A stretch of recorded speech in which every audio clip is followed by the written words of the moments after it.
दोस्तों, आज हम सुनाने जा रहे हैं एक कहानी जिसका नाम है ईश्वर। तू ही अन्नदाता है। इसे पूरा सुनेगा तथा शेयर भी करिए अपने दोस्तों के साथ। एक राज्य में एक प्रतापी राज्य हुआ करता था।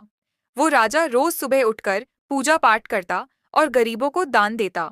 अपने इस उदार व्यवहार और दया की भावना की वजह से राजा पूरी जनता में बहुत लोकप्रिय हो गया था। रोज सुबह दरबार खुलते ही राजा के यहाँ गरीब और भिखारियों की लंबी लाइन लग जाती थी। राजा हर इंसान को संतुष्ट करके भेजते थे। किशन और गोपाल नाम के दो गरीब भिखारी रोज राजा के यहाँ दान लेने आते।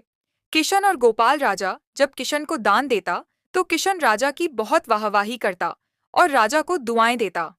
वहीं जब राजा गोपाल को दान देता तो वह हर बार एक ही बात बोलता, हे ईश्वर, तू बड़ा दयालु है, तूने मुझे इतना सब कुछ दिया। राजा को उसकी बात थोड़ी बुरी लगती।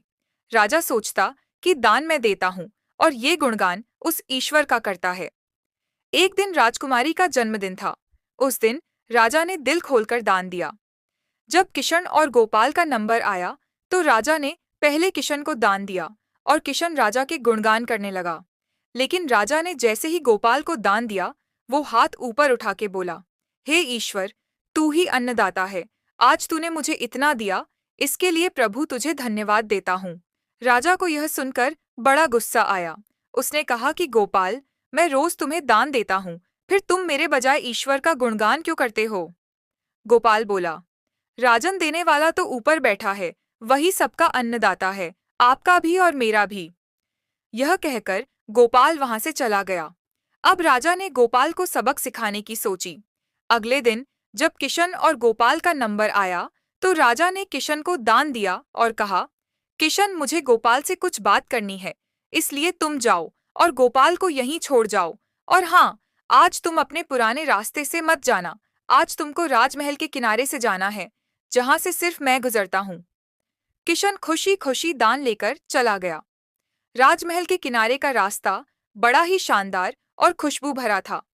संयोग से राजा ने उस रास्ते में एक चांदी के सिक्कों से भरा घड़ा रखवा दिया था। लेकिन किशन आज अपनी मस्ती में मस्त था।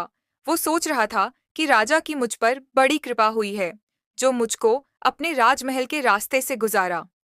यहाँ से तो मैं अगर आंख बंद करके भी चलूं तो भी कोई परेशानी नहीं होगी। यही सोचकर किशन आंखें बंद करके रास्ते से गुजर गया। लेकिन उसकी नजर चांदी के सिक्कों से भरे घड़े पर नहीं पड़ी।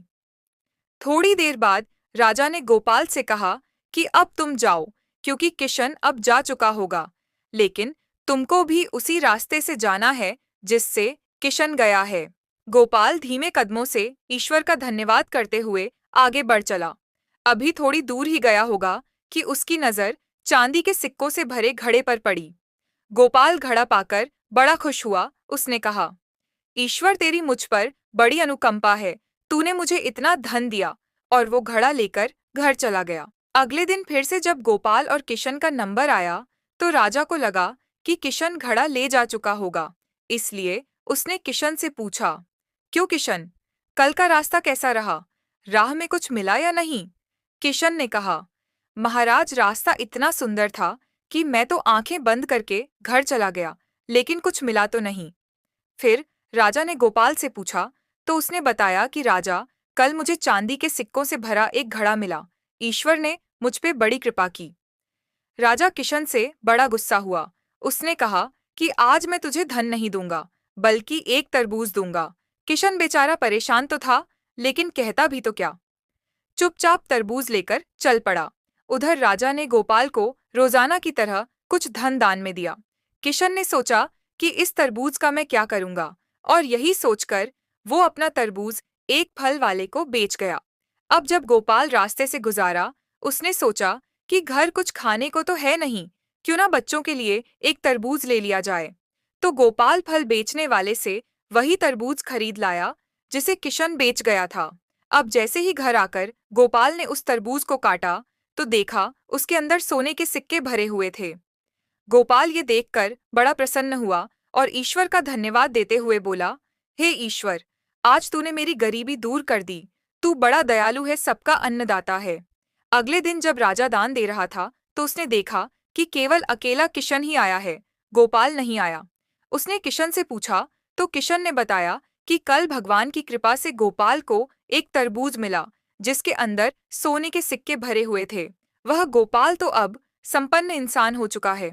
किशन की बात सुनकर राजा ने भी अपने हाथ आसमान की ओर उठाए और बोला, हे ईश्वर, वाकई तू ही अन्नदाता है। मैं तो मात्र एक जरिया हूँ, तू ही सबका पालनहार है। राजा को अब सारी बात समझ आ चुकी थी।